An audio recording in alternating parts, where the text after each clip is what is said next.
Hello, everybody. Welcome to this week's episode of Everything Went Black. Please welcome artist Nick Shedlock of Dunwich Creations. If you're not familiar with his work, please check out his Instagram page, Dunwich Creations.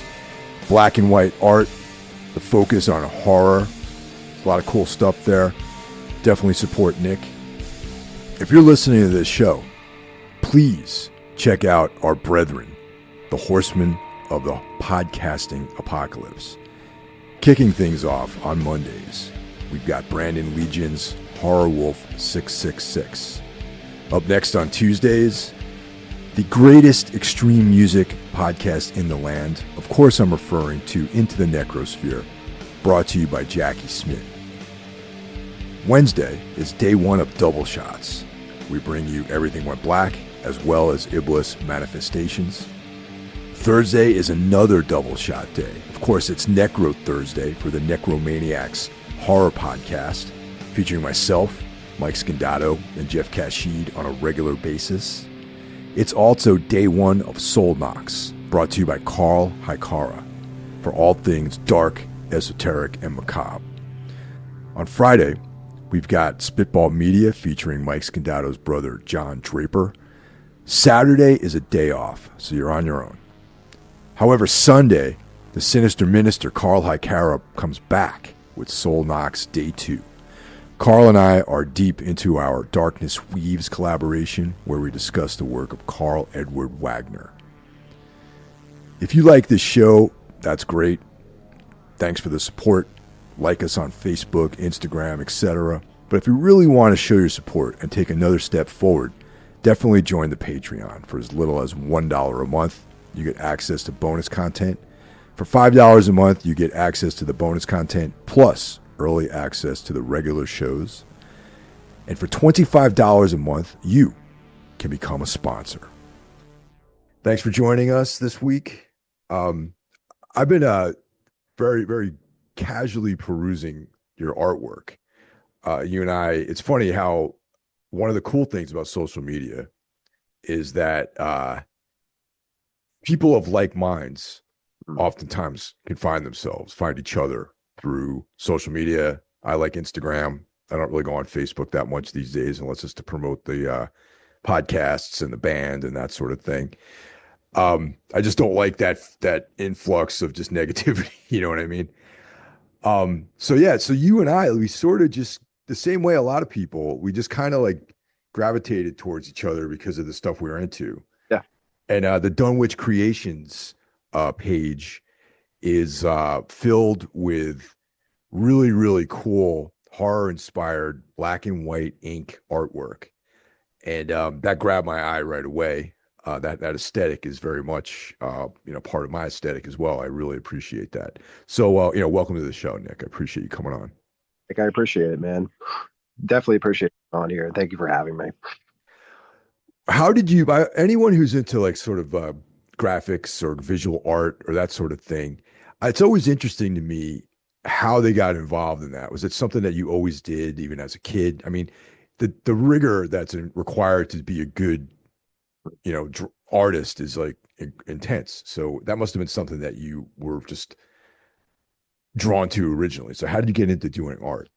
I was always into art growing up. I always like sketched stuff and drew stuff and just kind of like never really took it seriously. And then in 2014, X, who was more of an artist than I was, she saw old sketchbooks of mine and she's like, you really should do something with this. So I messed around with a couple different aesthetics. And then there's a tattoo artist from the UK who works at Seven Doors Tattoo, Raphael Delalande.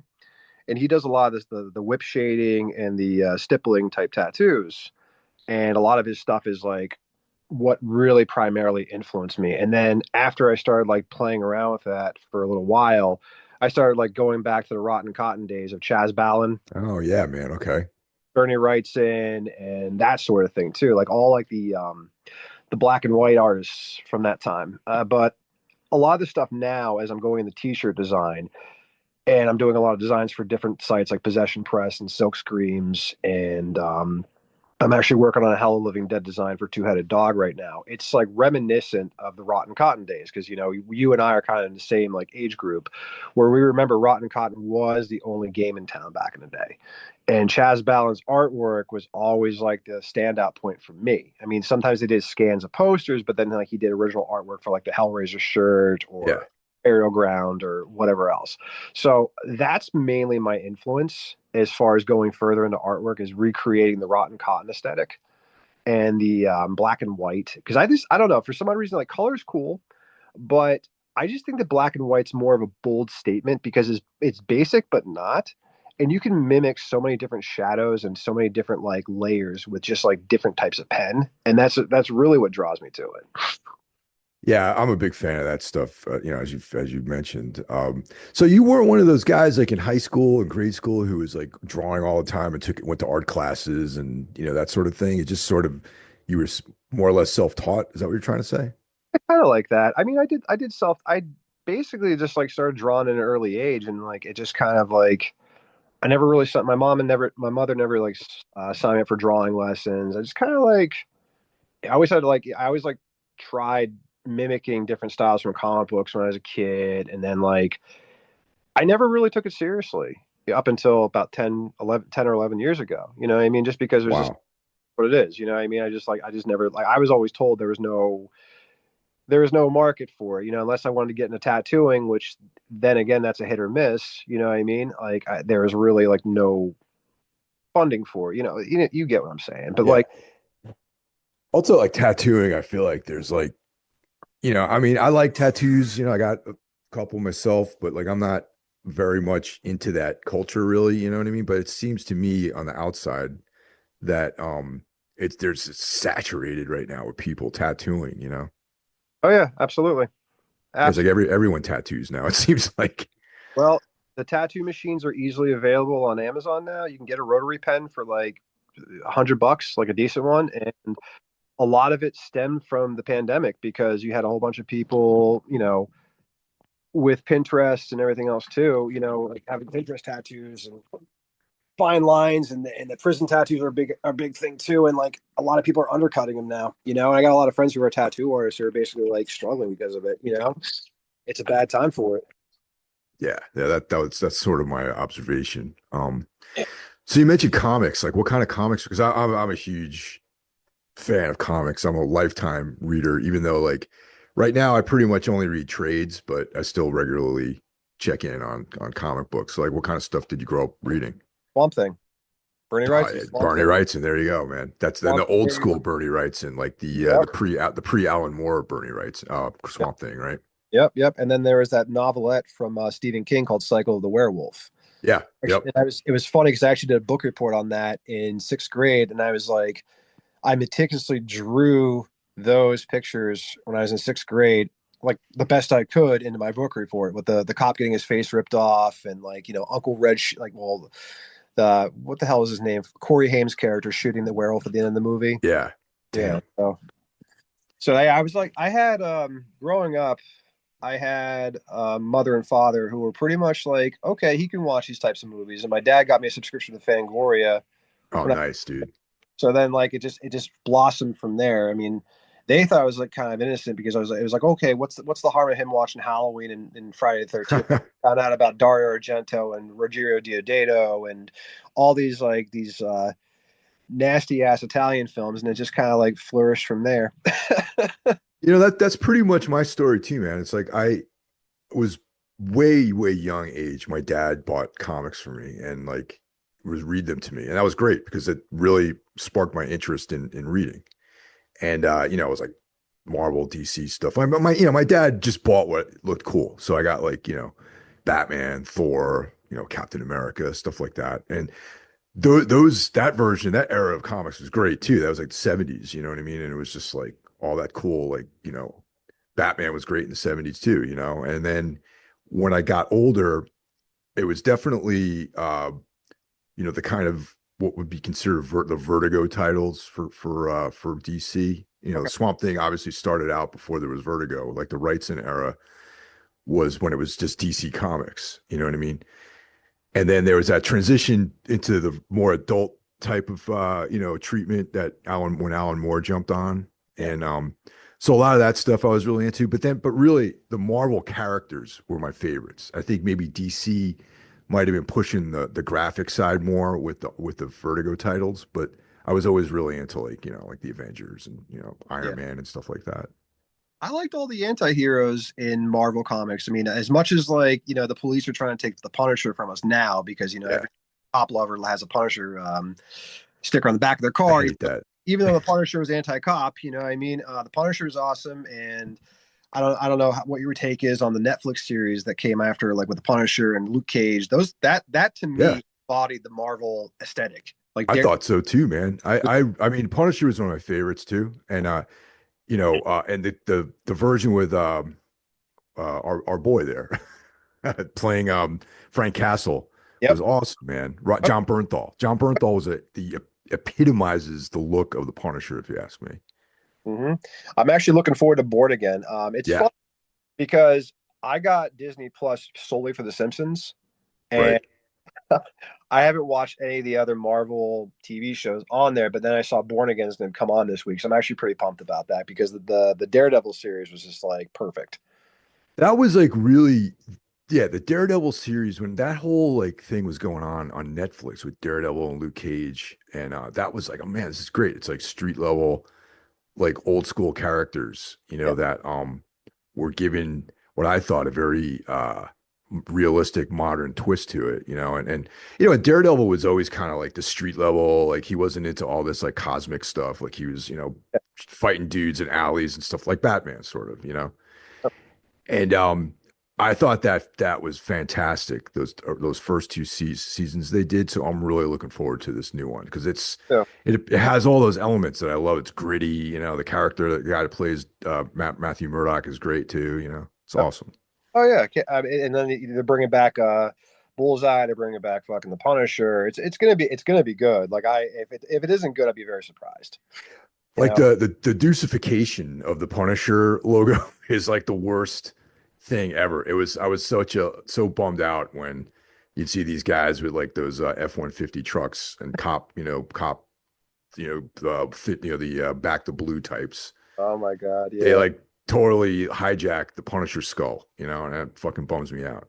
It's disturbing because you wonder what kind of cops they really are. You know what I mean? Like, I mean, I'm not a big fan. I'm ACB all day, bud. So it's just like Yeah, when I see a cop with a Punisher logo on his fucking vest or whatever else, dude, I'm like, wow, are you in this for the right reasons, dude? yeah, yeah. This guy probably got bullied in school. Feels like impotent in his life and Mhm. became a cop because he got to carry a gun and beat up people. Beat people up in the alley somewhere. But I Absolutely. mean, just for the record, I understand the need for police. However, I'm very, very critical of policing. You know what I Mhm. mean? I'm Oh like yeah. probably along the same lines as you are. Like if there's like, civil disturbances and someone's trying to rob a house, I'm calling the cops. I'm not, going to try to take care of it myself. You know what I mean? Yeah, for sure, for sure. I get it. Oh man. So we were on the subject of comics too. I wanted to Yeah, mention another big influence of comics for me with the Aliens and Predator comics from Dark Horse back in the early dude. 90s.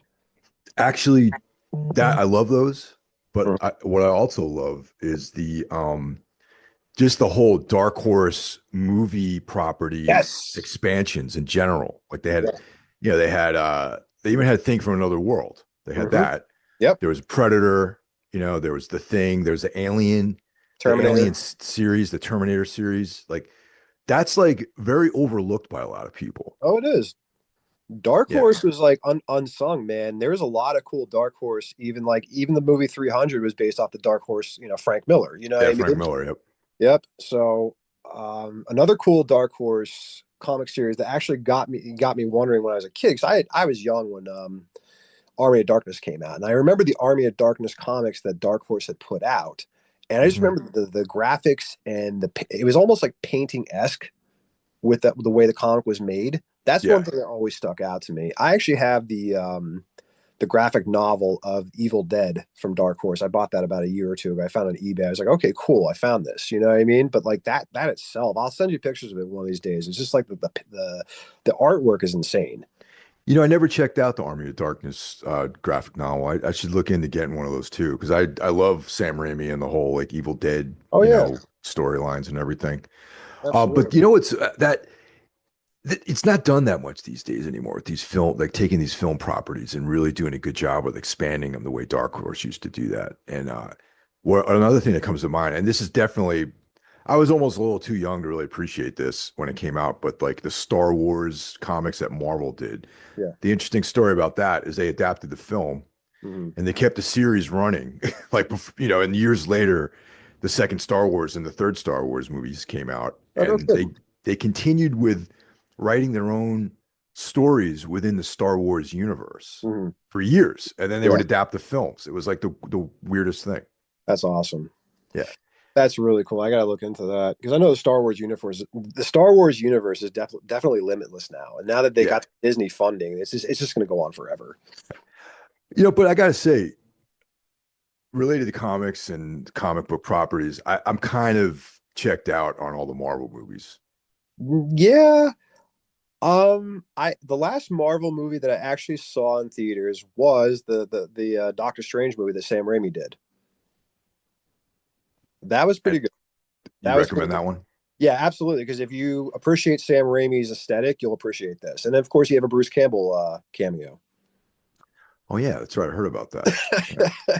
So it definitely is enjoyable because like, when you watch the Doctor Strange movie, it is definitely a Sam Raimi film. And that was the last Marvel movie that I actually saw in theaters because everything else just comes on, Disney Plus. And if I watch it, I watched it. If I don't, I don't. And I think the last Marvel movie I did watch on Disney Plus was the Deadpool and Wolverine film, and that was fun. Yeah, yeah, And that definitely. that was ridiculous. Yeah, I um, mean that's its own thing, sort of in a way. You know what I mean? Like the whole Deadpool like world almost runs parallel to it, even though it intersects with like connections with Wolverine and all that sort of stuff. yeah, That Werewolf by Night was a sick short film almost that they had on Disney Plus. Have you seen that one? I have not. I've not even checked that Moon Knight out either. Like that's how far behind I am. All right, couple thoughts about that. The Werewolf by Night thing was awesome. It was black and white until the very end, and it had a very unique vibe to it. I was obviously made by someone who appreciates werewolf films and understands horror and all that stuff. The Moon Knight series, I felt like there was a little false advertising for me, at least. I was told, and I probably should have looked deeper into it, that Benson and Moorhead were behind that whole season, and that wasn't true. They only directed like two episodes or something like that, and it was you couldn't even tell they were involved. I mean, good for them that they got some Marvel money in their pockets, but like I was like when I heard that they were going to be involved, because that was like a key marketing point for me. Was like because I'm such a huge fan of their films, and I was thinking to myself like, okay, the way that these guys approach like cosmic horror, and it's like very almost like mumblecore weird fiction, Mhm. where it's very realistic and there's like long shots of people talking and stuff like that. I thought like, damn, a Moon Knight film sort of like told that way might be very interesting. But of course, that isn't really what we got. All right, yeah. Like I said, I still have to watch them. I'm so far behind on movies and TV shows because, like, I work, like everybody else in the United States, I work we all work full-time jobs, and I got this art thing on top of it, man. I'm like trying to play catch up as best I can. So let's talk about Dunwich Creations, because like I found all this stuff just through Instagram, and then Okay. there's a link to a site, and that has your letterboxed stuff on there, which is killer. Mhm. And then there's a store, links to art, magazine articles, that sort of stuff. Well, let's break it down. Like what's the deal there? You got merch, you got prints for sale, like all that sort of stuff. So basically, I just have prints for now. I do like, it's like you basically buy it and then like I have a print shop I work with in Trenton and they print it for me the same day or the next day or so, and then I'll ship it out. Um, yeah, I mean, I don't know much. I don't know what else really to say about it. It's just I kind of just put stuff out, and if people want prints, I just like I'll make a print for them. If they want originals, I'll sell them original. You know. Yeah, so people should go and check that out. They should follow you on Yeah, Instagram if you're into this kind absolutely, of stuff. You know what I mean? And absolutely. also, buy stuff, but there's a merch link there too, which I'm Oh, assuming yeah, that's yeah, one point there were shirts or something like that. yeah. It's video filth. There, I actually donated because I actually sold the original of my Gates of Hell piece to somebody in Scotland. That was a commission. That was like one of my first really big commissions back in 2021. That thing was like 18 by 24. That was a massive, massive fucking piece. And I was so sad to let that thing go because that was like one of my favorite pieces I did because like that's actually my favorite Fulci film is The City of Living Dead or Gates of Hell, whatever you want to Yeah. call it. So I gave him the scan, the 300 DPI scan of the Gates of Hell, and he just uses it for his shop. You know what I mean? So I'm like, that's awesome. You know what I mean? So the merch thing, I was doing like a pre-order t-shirt thing for a while, and it just like for a while, like I did well with my zombie shirt. And then after that, it just kind of like it was like almost chasing and trying to like promote your stuff every day. And I'm like, it was taking away from my like time to be creative and actually care Yeah. about work.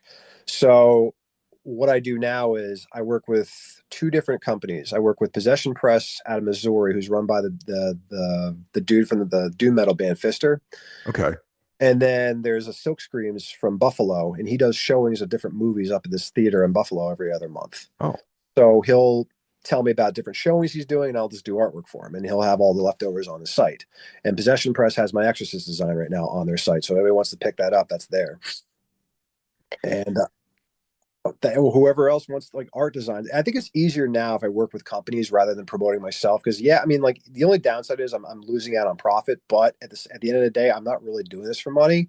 I think it's more flattering to myself that somebody's wearing my stuff on their body, or they're having my artwork displayed in their house. So I'm pretty generous when it comes to my artwork, man. You know, I mean, granted, yeah, it'd be nice in a perfect world to make this my living, but we'll see. You know, what I mean, there's never say never. You know. that's the story I hear from everyone who does their creative work. Like even with a band, like with Tombs, it's like, we could definitely, if we wanted to sell our merch through Bandcamp or something like that, Sure. that means that someone would have to like pack up the orders and send them out and promote it and let everyone know that it's there. Or we could work with like a company like Holy Mountain, or some of the other companies that we have or have worked with or are working with, where you're just part of their catalog and they promote everything. When there's a new design, they let people know. And Right. it's, yeah, you get a royalty. You don't get the full, Yeah. cash on that. But that's kind of the name of the game. You know what I mean? Yeah. It's like selling records is the same. It's like you get, even though you probably get robbed a little bit more selling records, but it's Yeah. it's business. It's like, do you want to be a mail order company or do you want to be an artist? That's kind of how it works sometimes. Yeah, and that's the thing that's why I kind of stopped doing the pre-orders because I was just like, this is like I'm more worried about how many people are going to buy this so I can cover shipping, I can cover printing costs and all sorts of bullshit. And I'm like not focusing on what makes me happy and not focusing on a certain piece I'm supposed to be doing right now because I'm more focused on the algorithm of Instagram because it becomes a vicious cycle, Mike. You know what I mean? You're like constantly like trying to promote and constantly trying to do this. I'm like, you know what? No, I'm not built for this. I rather just create and see what happens afterwards. You know what I mean? If you're into Yeah. it, but if you're not, then that's cool. You know? Yeah, I mean, I can relate. Like my fiance, who's way more of social media expert than me, is like, I should take over your social media because you could be, you have no visibility or whatever. And I'm like, Sure. go ahead, go right ahead. I'll whatever. If you want to take that over, that's great. Because I hate promoting stuff. I don't Yeah. like social media, and it's like, but Mhm. there, I just like doing podcasts and creative stuff. I Yeah. can't. I'm not much of like a schmoozer or anything like that. Oh, trust me, man. Neither am I. I don't really know the game of social media too well. I do and I don't. But I mean, it's just like I'm still trying to grasp the whole thing about hashtags. And I think somebody was telling me like certain times a day you should post. I'm just like, and really, in all honesty, it takes away the luster of like you doing your artwork. And sometimes you get, Yeah. and I'm like, that's kind of shitty. You know what I mean? Like you have to like if you don't get enough likes or whatever else, and then somebody else who doesn't do something as on par with what you're doing. Not that I'm saying I'm like the best in the world or any of that stuff, because I'm totally not. But like you get frustrated when there's people who don't try, who get like all these likes or whatever else. And it's just like, okay, cool. And I just don't want to focus on that anymore. I'd rather just focus on just making my artwork. And that's really it. Yeah, And that's definitely relatable to I think a lot of people who are creative, and even like just that whole game, like what time of day you post, that's such a part of it. And I just don't have the hours for that, man. Like, we all work full-time jobs, Yep. and my job that I do during the day is very demanding as far as like my attention goes. So I can't stop like something and drop it and be like, oh, I have to make a Facebook post or something like that. You know what I mean? Yeah, I hear you. Oh man, I know all about demanding jobs. Oh yeah. What do you do aside? What's your main gig? I'm a glazer. I Oh build, wow. build leaded windows at Princeton University. Damn, that's fucking cool, man. Yep. So I restore all those windows and I fix glass. I hang mirrors. I fabricate tabletops. I've been doing that for 10 years now. And that's why my back likes to say, go screw myself every once in a while. You know what I mean? So I'm at the mercy of that right now. So I've been in the blue collar trades shit for going on 20 years because before glass, I was in electric. And then electric, Really? yep, I wasn't really big into electric. Then I just decided, get in the glass. So I started doing glass and I've been there ever since. You're doing like electrician work, like installations of like. I was more of a helper. You know what I mean? Okay.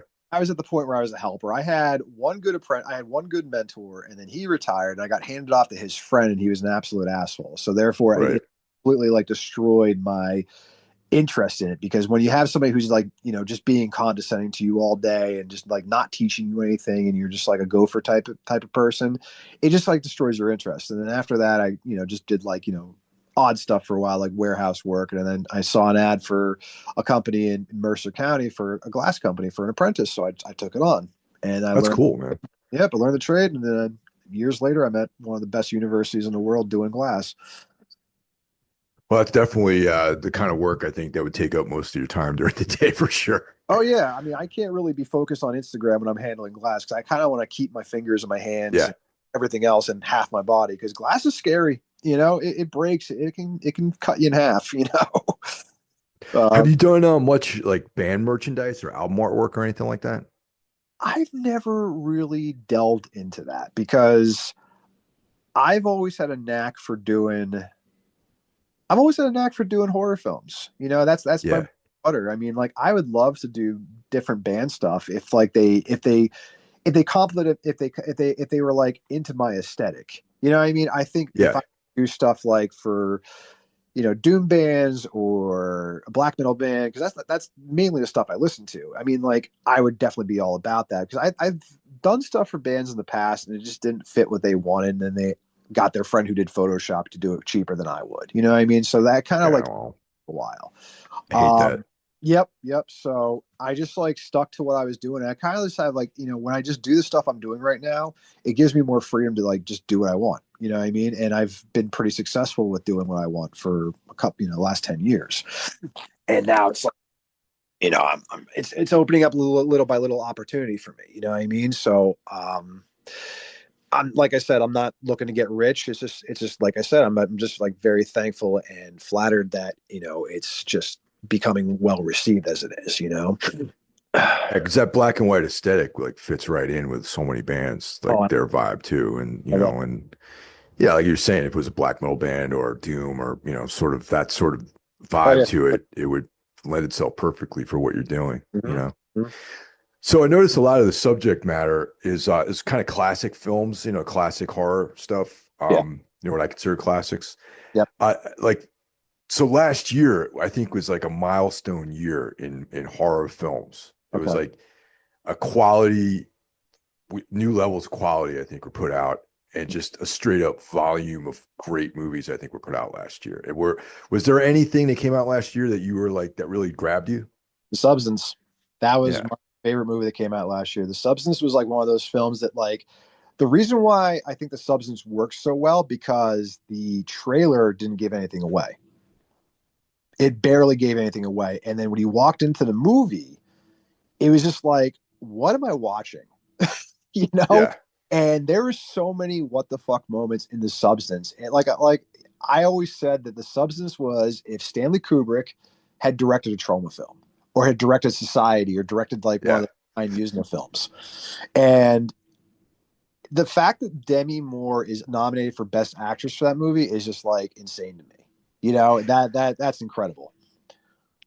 Yeah, like legitimate Hollywood, quote unquote, like the Academy or whatever, very much stays away from genre films in general and It- horror in particular. And the only what comes to mind is like The Silence of the Lambs, which is a serial killer horror film, oh yeah, very very but disturbing movie too. they had to frame it as a thriller Mhm. in order to get any kind of like attention put on it. So now you cannot frame the substance as anything else but a horror movie. And like No. I think, and Demi Moore was in it. She was incredible in that movie. I thought, it was like maybe puts her back in the game. I think Yeah, no, as another actress, and maybe this is like another era, another chapter in her career that's opening up. yeah, And I loved it too, man. It was there was like three films that I was like, man, it's going to be these three films, okay, and one of them I put. One of them was like it's almost like I had a placeholder for this movie because it came out at the very end of the year, okay, and it was the Nosferatu film. yeah, Right. And that was like, okay, I have a placeholder right now, but I'm taking a gamble. Chances are Robert Eggers, it'll be good, right, but it's either going to completely overwhelm me or completely disappoint me. So right. I had that as my number one, and The Substance was number two, like a tight number two. Yeah. Yeah. My three favorite horror films that came out. Well, I only had really two. I wasn't huge into Nosferatu. I Yeah. mean, it's great. It's visually stunning, but I'm not huge into Robert Eggers. Okay. Maybe I'm missing the boat. Maybe I should rewatch his films and all. I mean, I don't know. But my two movies that came out last year that really kind of like said, okay, this is my two, was definitely In a Violent Nature Oh and yeah. The Substance. Yeah. I definitely was not into In a Violent Nature. A lot That of one people, was like, yeah, like some people loved it. I wasn't one of them. It was interesting. The idea, the concept I thought was great. But I just was like, we saw that in the theater. I remember my fiance and I drove out to this theater out west in Jersey. There yeah, was a town out there that was showing it in like in not in AMC because we have a boycott on AMC. yeah, And and we were both stoked for it. It was like one of those theaters that had like, you could get food and yeah. coffee and Oh, wine and stuff like that. So we were all geared up to watch this movie. And I was just like halfway, I was totally a mark for it. Like, I'm like, oh, this is gonna be great. This is cool. Oh yeah, great start. And then halfway through the movie, we looked at each other and we were just like kind of bored. yeah. I could see that. I could see that. I don't know, man. Like I went with a buddy of mine. He's like my movie buddy. Everybody has their movie buddy. So it's like when things come out that are like somewhat graphic or somewhat like off the wall, he's like the friend I call. We're gonna go see it. So we did that within A Violent Nature, and we were like the only two in the theaters. Like whenever where the hell his name is, that giant character who was killing everybody, Johnny or whatever the hell his name was. Yeah, When he picked up the dude's corpse and threw it through the display case, I burst out laughing in the theater because I thought it was the most ridiculous thing in the world. yeah. And some of There's the a kills, lot of that. it was just the kills were like, I mean, I can deal with boring, but some of the kill scenes are just like, holy shit. And that's from the guys who did Psycho Gorman and the Astron 6 people, if I'm not mistaken. Oh, that did that film really? Because I'm a fan of what those guys have done. Like Yeah, the guys, I didn't even know that. That was yeah. Let me So look this up while you continue talking. I want to verify this. That's awesome, man. I think so. I mean, you can definitely shame me if I'm wrong on that, but I'm almost certain that the same people who did the effects for Psycho Gorman and the people who did like the editor and the Void and Father's Day had something. We're all in the same coalition as this in a Violent Nature because it is Canadian. Yeah, So I'm almost certain because those guys, the Astron 6 guys, are bonkers. yeah. Oh, big time. I like their films. The Void in particular, I thought was great. Mhm. Though that's technically not an Astron 6 movie. It's No. the guys that do that. It's not, but yeah, the editor I thought was awesome too. That Oh was the yeah, first absolutely. thing I've seen by them. Yeah, I think you're right, actually. I'm not gonna put all the dead air of me looking on the internet for this Not cool. stuff. Yeah, but yeah, if that's the case, then yeah, that's cool. But yeah, the movie was cool. Like there was, I can see it. I think the ending I thought was great. The ending I thought was awesome. Mhm. Where like you kind of don't know what's happening. Like Yeah, that scene where she's running through the woods, which seems like it lasts for like 20 minutes, right. and just that sort of chaos I thought was cool. Those kill scenes were just like, I don't know, man. For me, like seeing stuff like that in theaters is just like rare to me. I mean, this is a hot take, And I'm not huge into the films, but I will give credit where credit's due. If it weren't for the Terrifier films, we would not be getting movies like this because Terrifier, Uh, as corny as they are with Art the Clown and everything else too, they opened up a whole doorway for graphic horror films again.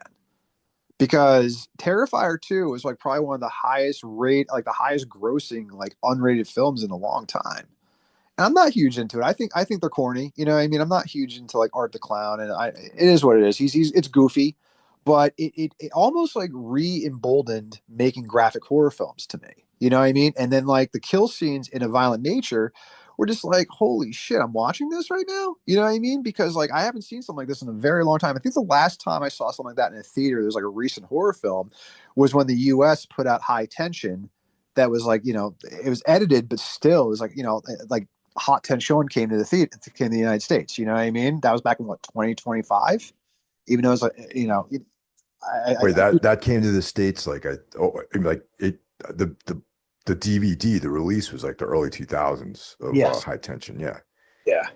Yeah, Oh, that those French films, I think oh, I'm kind of slowly working on like a book about the new millennium horror, okay. and I've been working on some of those. I don't know if it's when it's ever going to get finished, honestly, but like Trust me, dude.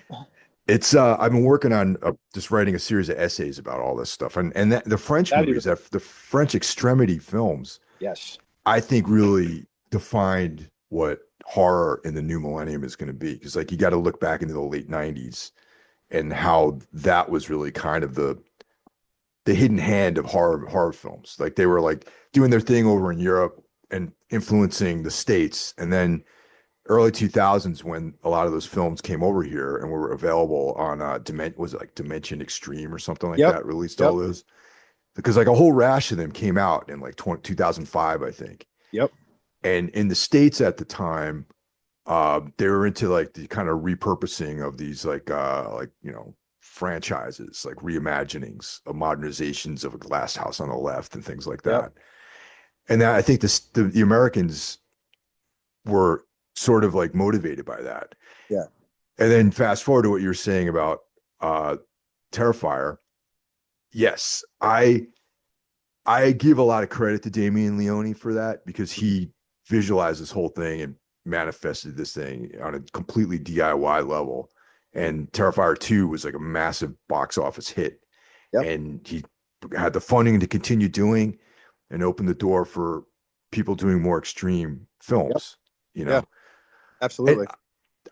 the third movie just left me cold, man. I got to be honest. Like I'm like, great. I saw the first one. I streamed that one.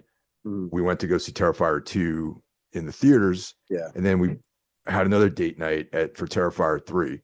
Right. And we were both just like, this movie is kind of boring. Like the Yeah. plot doesn't really go anywhere. There's no the story. It doesn't the story doesn't even move forward until like the last third of the film. Yeah. Yeah. Yeah.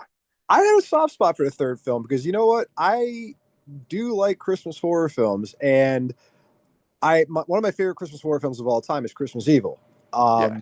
And Christmas Evil is actually, it's not even scary; it's very depressing to me. Yeah, Mhm. with the guy who basically had his heart broken as a kid because Santa Claus really doesn't exist, and he tries making the world believe that Santa Claus is real and everything else too. But anyway, like I think the third Terrifier actually resonated with me because it was a Christmas film per Yeah. se, and I just thought it was fun. I mean, the second one dragged on too. I mean, like I think the second and third one were like clocked in almost 2.5 hours. Yeah. They could have been edited a little bit better, Oh I yeah, thought. absolutely. Yeah. Like a tighter edit for 2 would have been great too. But the one thing I did, that they opened the door for this whole other sword and sorcery element with like, the characters, Mhm. what was her name? Sienna, I think, her Yes. character. Yeah. And the father, Yeah.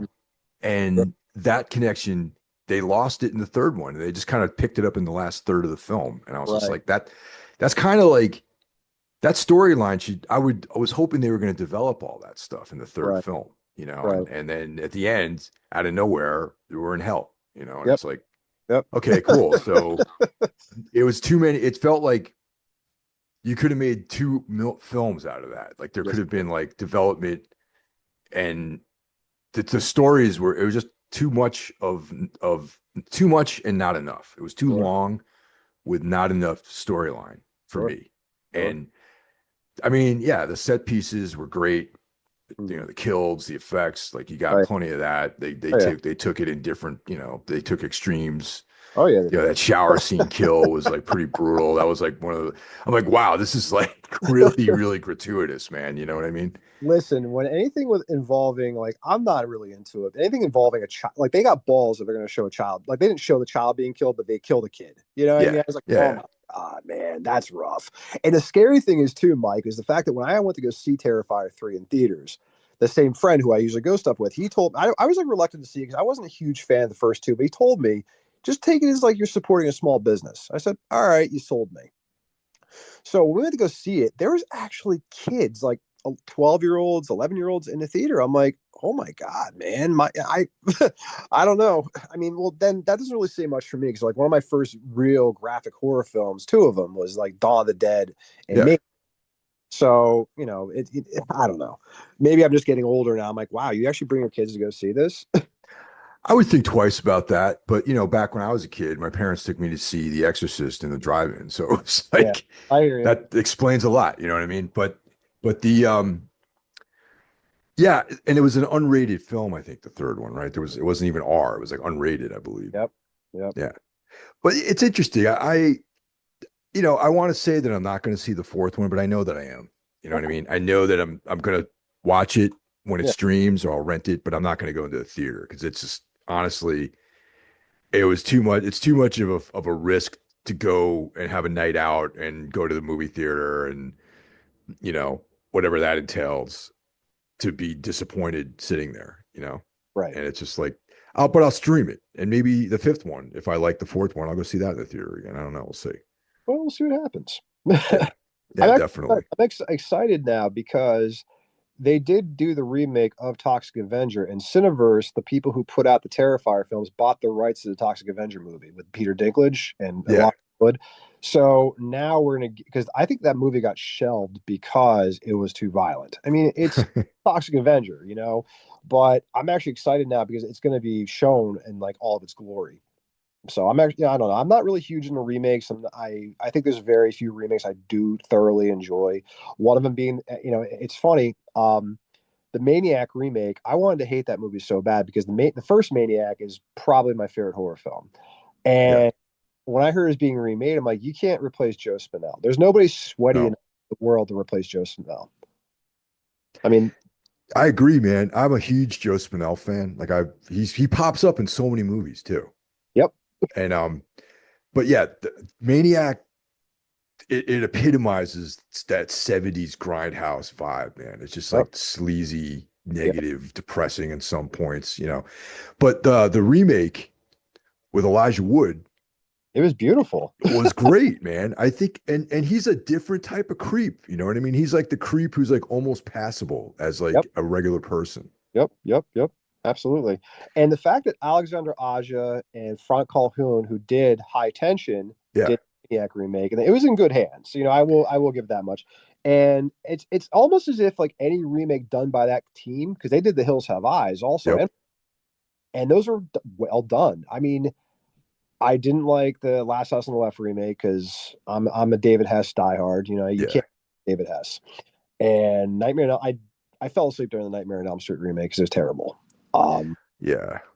I'm not huge into remakes, and when I hear remake, I kind of get reluctant about it. There is one remake that I heard was actually really good that I completely let slip under my radar was The Town of Dread is Sundown.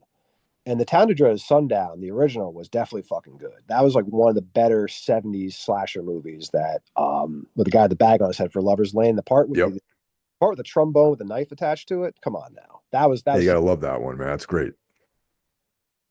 Yeah, I don't know if I saw the remake or not. I've definitely seen the original. Like that I remember, but I'm trying to think if I actually saw the remake or not because it came out quite a while ago. yeah, yeah. Yeah. I yeah, Last House on the Left is one of those movies that it was a bad idea to try to remake that just because of just the subject matter, I think, and like how the original, the Toby Hooper original, like you um you feel like someone's actually going to get murdered and raped in that movie. You know what I mean? Mhm. And it's like you feel like you're watching like almost like a film that you're not supposed to be watching when you watch that movie. You know what I mean? Like someone made it with on their own with like a Uh, video camera or something, you know? the only movie that comes close to Last House on the Left, there's a couple of those movies because like whenever Last House on the Left came out in the 70s, there was a couple other movies that came out afterwards that kind of capitalized. There was a movie called Last House on the Beach with the guy from Living Dead, the Manchester Morgue, the main character. He was in it, and him and his like criminal buddy went to the convent and started terrorizing the nuns. And then there was House at the Edge of the Park with David Hess, and they had Giovanni Liberti Radici in there too. That was Yeah. that's actually like prime David Hess. That's actually one of my favorite David Hess films because he's a nutball. And the end of the movie where he gets shot in his penis and like that scream he lets out, it's funny because that's my background on my phone. I got to correct myself. I said Toby Hooper. It's Wes Craven. I don't know why I said Toby Hooper, but I correct. It didn't feel right when it came out of my mouth. Like, wait, I just fucking made a mistake here. That's That's all right. okay. Yeah. I'm not one of those people who's going to shame you either, man. We all make Well, mistakes. someone out there is listening who's probably will definitely shame me, so I figured I'd correct myself before that went too far. Um, yeah, David, he's not before he was an actor, or maybe his first creative pursuits was music. Did you know Yeah, that about David Hess? yes, yes. He's got a beautiful voice. There's a song he did called Feelings. It's such a sad song about a breakup, too. Like, I have it on Spotify. It's like really good. He's got a great voice. Like, it's all folk music, too. It's like Yeah. really 70s folk. And, like, he did the soundtrack for The Last House on the Left, too. And, like, I dig his stuff. I met Hess at a convention, I think it was 2010, when Schiller Theater used to be really like, they had a lot Yeah. more Italian horror people there and a lot more genre actors there. Now it's just like I don't even know who's there. It's all a bunch of like ex TV stars or whatever else. But anyway, it was 2010. I went there in the spring. It was Ruggiero Diodato was there, and all the cast from Cannibal Holocaust was there, and David Hess was there. And David Hess was probably one of the most real down to earth dudes I actually met. And he signed my Last House on the Left poster, and he says, "Hey, if you want to hang out and grab a beer, just find me later." I'm like, Hell "Wow, yeah. okay." And then That's like awesome. a couple years later he died. I mean, Oh that was a man. bummer. Yeah, I always wanted to believe that Hess was a cool guy because I mean he just looks so scary and intense too, man. Oh yeah. Did you ever see the movie with Hess and Franco Nero called Hitchhike?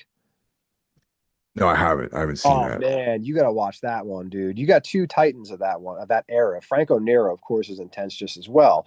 But the whole movie is based around Franco Nero and his wife. They're on a cross country trip and they pick up Hess, who's like a fucking criminal.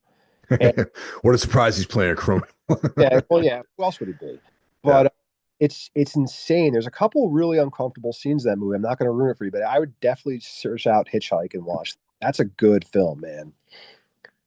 That's Well, definitely we're always looking for these like gems for necromaniacs for sure, man. So that's something that maybe Mike Scandato has seen that one because he seems to be, you know, very much up on that era of films.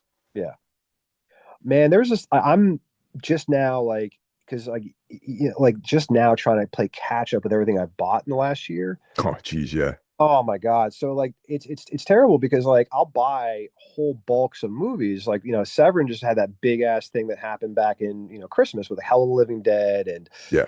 Jungle Holocaust and Eaten Alive and, Mountain of the Cannibal God and Night Train Murders. And then Vinegar Syndrome's putting out like, Devil Fetus and Seventh Curse and all these crazy Asian films that I'm just like trying now to like, okay, I need to make time, but I also want to like get these t-shirt designs made or these commissions done or whatever else, you know what I mean? So like and then working all day, I'm like, okay, I'm tired now. I can't keep my eyes open for more than 20 minutes.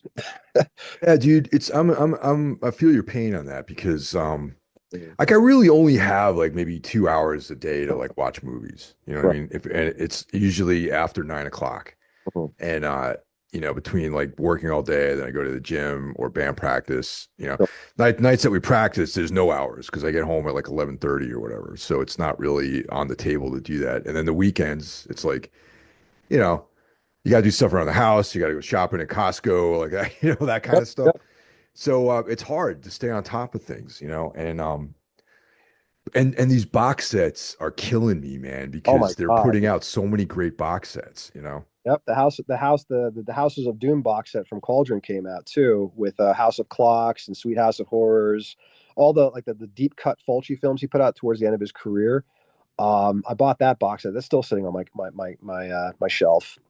And then I bought the Shaw Brothers box set too. That's still sitting on my shelf. I think the only thing I watched from that was Boxer's Omen, Hmm. because Boxer's Omen is definitely like a trip. And but yeah, have you seen any of the later Fulci films like Sweet House of Horrors or House of Clocks or any of No, that? I haven't. I haven't seen any of those movies actually. It, I should definitely visit it's that. funny because those were actually made for TV films that Fulci had done, and he made Fulci films. They're not like exuberantly over top as like the Beyond or House by Right. Cemetery, but they still have the Fulci gore in it. Like you still see people getting like shot through this, like holes shot through their stomach or their head bashed in. It's like it's crazy. I'm like, whoa, wow, these are made for TV movies by Fulci. All right, you know. But yeah, I've definitely they're not great, but it's definitely like it's kind of like one of those things you have to be like a completist to have. You know what I mean? So like me personally, I was like, okay, I did artwork for two LPs from this company, and I don't think they put the records out yet. But I did the artwork for House of Clocks and Sweet House of Horrors last year, and they're still trying to get the rights for like the soundtrack to put out on vinyl.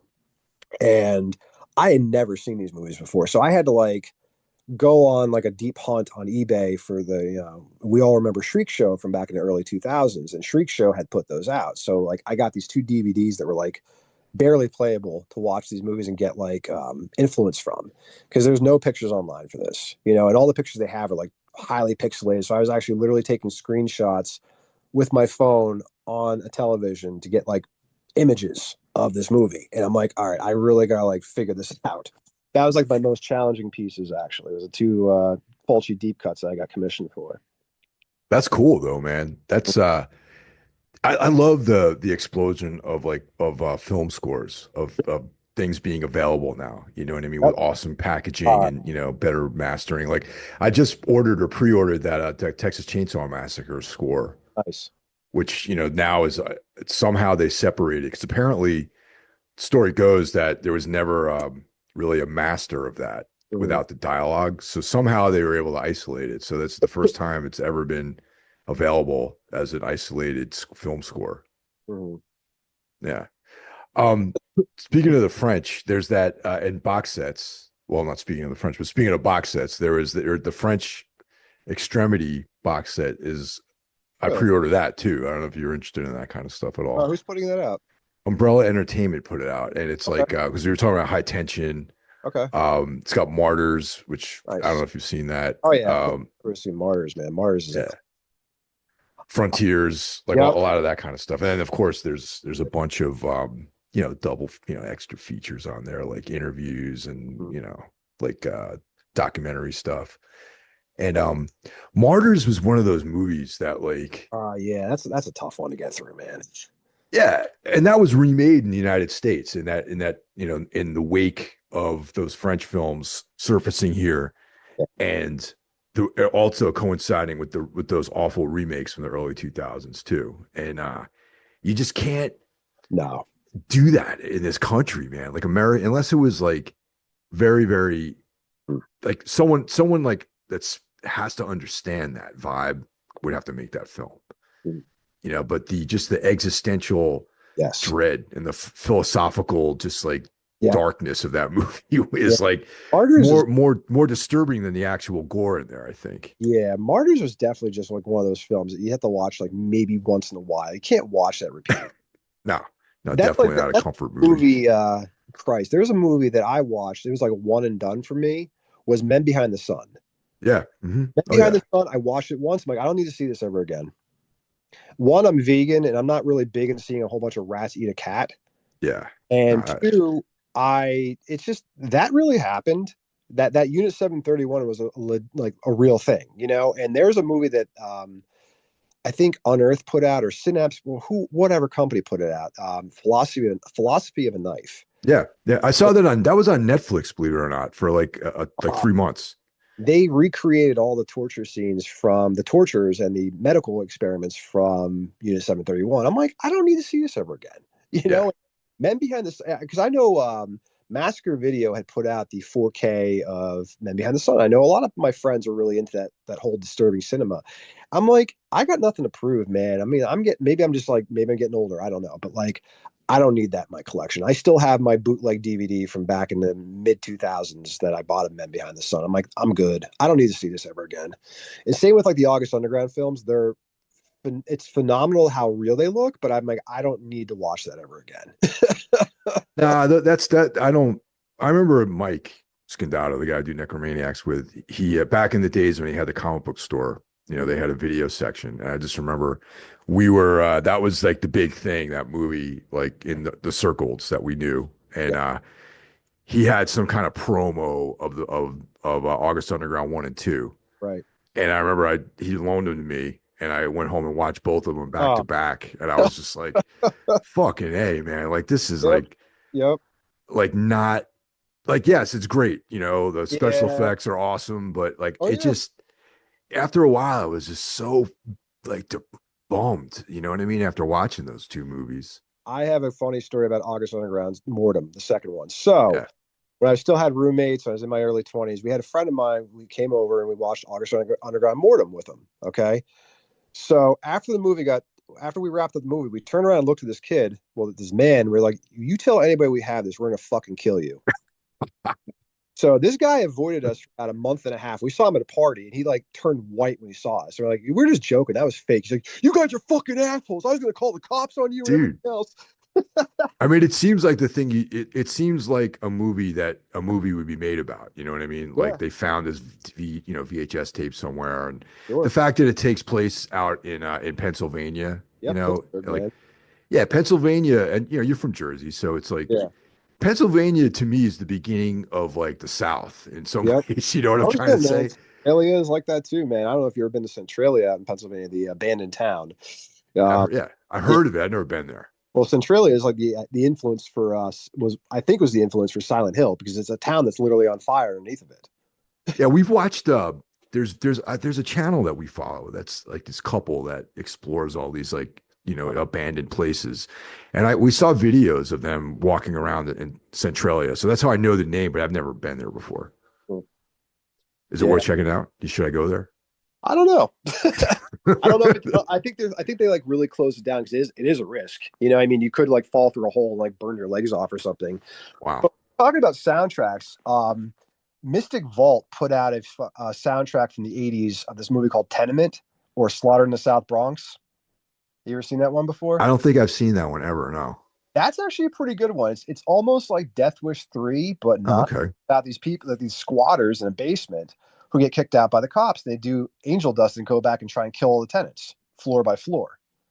But it's like such a deep cut, it's a deep cut grindhouse flick from the 80s that was on like one of those Shriek Show box sets from back in the day. And I just thought it was wild. There's like so much wild like gore in the film, but it's from that director Roberta Findlay, who did like The Oracle and what else did she do?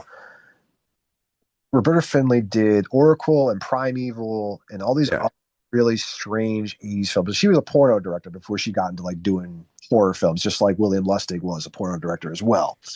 But yeah, I love that. I love that crossover, man. Yep. Well, what's his face? Roger Watkins, who did Last House on Dead End Street, crossed over to doing porno afterwards. He did like. It's funny too because I bought I'm not like trying to sound like a pervert or nothing. Like I bought the movies he did. Like her name was whatever the hell is I forget what they're called, but I did like the Corruption and everything else too. But like you could tell that Roger Watkins did these films because they're just as dark as Last House on Dead End Street. Confession here. I own a copy of Corruption because of Roger Watkins. So, I mean, a Vinegar Syndrome was selling those, I think, for a while. And maybe there exists a documentary about him, but I am so fascinated by Roger Watkins. And he made Last House on Dead End Street, and it was like completely DIY.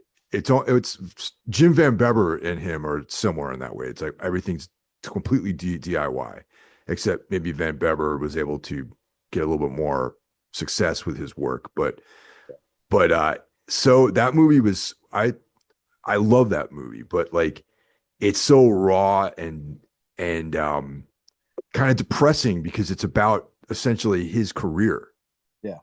you know? And but yeah, I would love to have someone make a documentary about him. I mean, he's passed away like what, like 10 years ago, I Yeah. think, or at least. So Cool fact about the corruption Blu-ray: if you press down 6 times, an upside down cross appears. The last house on Dead End Street's the Easter egg. yeah, that's why I got it because That was I heard about that and I was like, I need to have this for that reason. And I also watched the porn movie too, but you yeah. know, So die. Well, what's his face? Is David Gillis, right? Jamie Gillis, yeah. Danny Gillis. See, terrible, terrible. We're both terrible. But Toby he Hooper directed Last House on the Left, and Dave and Jamie and David Gillis. but yeah, Jamie Gillis is an interesting guy too because he's like, you know, connected with other things besides porn that makes him interesting. Like, for example, he's friends with, I don't know if you know who Peter Sotos is, the author. Yeah.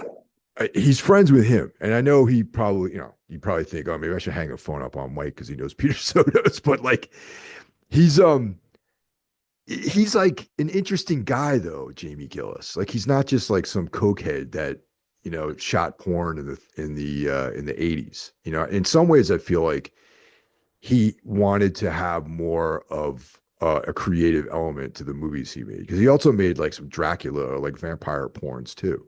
Oh my God. Yeah. Yeah, I forgot the name of it though, but it was like I don't know. There's some horror stuff that he did that was a porn horror kind of thing. Mhm. Yeah, I Yeah. don't know. There's a lot to. He's an interesting guy. You know what I mean? He's not just like some dude on in porn movies. You know. Yeah. Oh man. But yeah, that French Extremity box set is I'm really looking forward to that. You know, and in general, that stuff, the way it related to, you know, I feel like there's a book that came out too that goes into all the filmmaking and all of Okay. the influences about the French Extremity that I picked up over the summer last year and read that as, you know, research for the piece I'm trying to write. You know what I mean? Mhm. Yeah. But yeah, dude, it was great talking. You know, thanks for coming on, and we should do this again sometime. Oh, Absolutely. absolutely.